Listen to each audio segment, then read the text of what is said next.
السلام علیکم ورحمۃ اللہ۔ ایک دفعہ ابو موسیٰ اشعری رضی اللہ تعالیٰ عنہ مال غنیمت تقسیم کر رہے تھے، تو انہوں نے ایک شخص کا مال غنیمت کا جو حصہ ہے اسے دیا، لیکن کچھ کم دیا، پورا نہ دیا۔ اور وہ جو شخص ہے وہ اچھی شہرت والا شخص تھا اور جنگ میں بہت اچھا وہ جنگجو تھا، دشمنوں کو شکست بھی دیتا تھا، لیکن اس کا حصہ جو ہے وہ کم دیا، پورا نہ دیا۔ تو جب اس نے اعتراض کیا اور اس نے کہا کہ جب تک مجھے یہ پورا نہیں ملتا تو میں یہ لوں گا نہیں، اس نے واپس کر دیا۔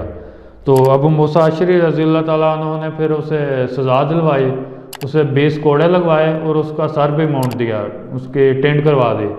تو اس نے ایسے کیا کہ اس نے اپنے بال اکٹھے کر کے ان کو عمر رضی اللہ تعالیٰ عنہ کے پاس لے گیا، یعنی وہ بال اٹھا کے عمر رضی اللہ تعالیٰ عنہ کے پاس پہنچ گیا، اور وہاں جا کے اس نے اپنی جیب سے وہ بال نکالے اور عمر رضی اللہ تعالیٰ عنہ کے سینے پہ مارے، اور کہتا ہے کہ خبردار، اللہ کی قسم، اگر آگ نہ ہوتی تو میں کچھ کر گزرتا۔ اس کا مطلب یہ تھا کہنے کا۔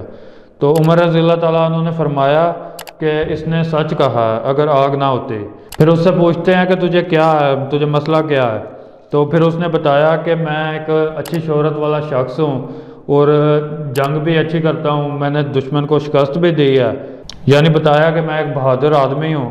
تو کہتا ہے کہ ہم نے مال غنیمت حاصل کیا، اور اپنا سارا واقعہ سناتا ہے کہ لیکن مجھے پورا حصہ نہیں دیا گیا، اور کہتا ہے کہ میرا سر بھی مونڈ دیا گیا اور مجھے 20 کوڑے بھی مارے گئے ہیں، اور کہتا ہے کہ اس کا خیال ہے، جس نے کوڑے یہ مروائے ہیں، اس کا خیال ہے کہ مجھ سے قصاص نہیں لیا جائے گا۔ تو عمر رضی اللہ تعالیٰ عنہ فرماتے ہیں کہ کاش سارے لوگ اس کی طرح بہادر ہوتے۔ کہتے ہیں کہ اگر ایسا ہوتا کہ سارے لوگ اس کی طرح بہادر ہوتے تو وہ مجھے اس سارے مال سے زیادہ عزیز ہوتے جو میرے پاس آیا ہے۔ تو پھر عمر رضی اللہ تعالیٰ عنہ نے ابو موسیٰ اشعری رضی اللہ تعالیٰ عنہ کو خط لکھا، اس میں لکھتے ہیں، تم پر سلامتی ہو، حمد و صلوات کے بعد فلاں بن فلاں نے مجھے اس بات کی خبر دی ہے۔ تو کہتے ہیں کہ میں تجھے سختی سے حکم دیتا ہوں کہ اگر تو نے اس کے ساتھ جو کام کیا ہے، وہ سزا جو دی ہے، اگر تو نے لوگوں کے درمیان دی ہے تو پھر تو لوگوں کے درمیان ہی اس کا قصاص دے گا، یہ تو اس سے قصاص لے گا۔ تو اگر تو نے علیحدگی میں دی ہے سزا تو یہ تو اس سے علیحدگی میں قصاص لے گا۔ تو یہ اس طرح سے عمر رضی اللہ تعالیٰ عنہ نے خط بھیج دیا ان کو، ابو موسیٰ اشعری رضی اللہ تعالیٰ عنہ کو۔ لوگوں نے اس آدمی کو کہا بھی کہ تم اسے معاف کر دو، تو وہ کہتا ہے کہ نہیں، اللہ کی قسم، میں اسے نہیں چھوڑوں گا۔ تو جب وہ خط دیا گیا تو وہ قصاص کے لیے راضی ہو گئے اور بیٹھ گئے۔ تو اس آدمی نے پھر اس ٹائم پہ آسمان کی طرف سر اٹھایا اور کہتا ہے میں نے اسے اللہ کے لیے معاف کر دیا۔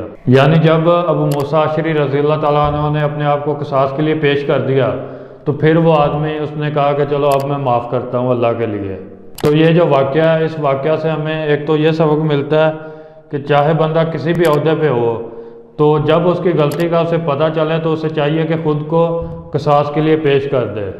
اور دوسرا یہ سبق ملتا ہے جو کہ عمر رضی اللہ تعالیٰ عنہ نے کیا کہ جب کوئی بندہ غلطی کرتا ہے، کوئی عہدے دار غلطی کرتا ہے تو اس کو سزا دلوانی چاہیے۔ عام رعایا میں سے اگر کوئی بندہ آ کے شکایت کرتا ہے تو اس کا ازالہ ہونا چاہیے۔